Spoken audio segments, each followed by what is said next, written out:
Umuulan ngayon dito sa amin, guys. Basa na naman ang lupa, guys. So, nadiligan na naman yung mga tanim, guys. Tulad ng mga bulaklak, mga saging, guys. Nadiligan na. At saka ang mga manok, guys, dito muna, guys.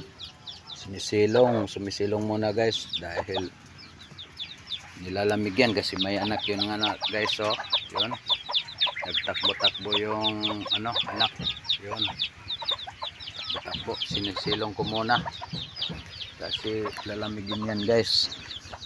Yun ang pangalawa, guys. So yan, bagong yan, guys, bagong pisa.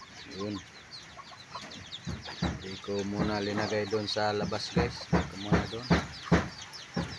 Dito linagay ko yung nanay, pero ang guys, yung mga anak ko, yun nagpaulan-ulan, guys.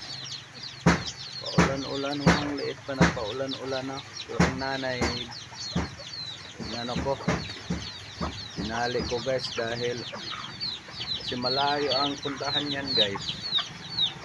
So kasi dito kami sa anong kalsada, guys. So gilid ng kalsada. Kasi yung isang ko, guys, hinahin, binangga ng sasakyan. Kaya iniho na lang namin. Kaya ito tinalian ko, guys. So yan,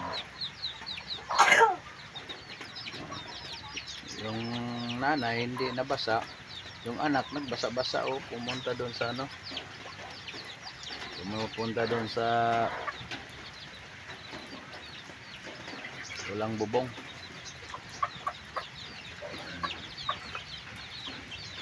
Kaya pag may alaga ka, guys, tulad yan, pag lumalaki na yan, malaki yan, guys, pinakawalan ko yun. Sa akin pa yun, guys. Yun kaya yun. Kaya lang hindi masyado makita kasi umulan. Sa akin yun, guys. Pag may alaga ka niyan, guys, libre ka na sa ulam, guys.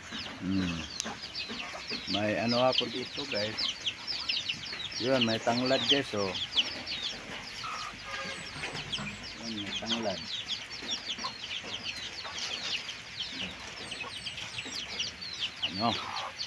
Pampalasa sa yun, tanglad, guys, tinula. Saka doon yun, pampalasa sa tinula yan, guys. Yun, guys, yan, tanglad yan, guys. Saka may malunggay din ako, guys. So yun, malunggay, guys. Yan, mga malunggay yan. Yun, hindi kasi maano natin kasi umuulan, mabasa yung cellphone natin. Pag may magtinula ka na, hindi ka na bibili ng tanglad, guys. Yun, tanglad yan, guys. Hindi ka na bibili ng tanglad. May malunggay na, may malunggay pa, libre na malunggay. Sarap na sabaw niyan, guys.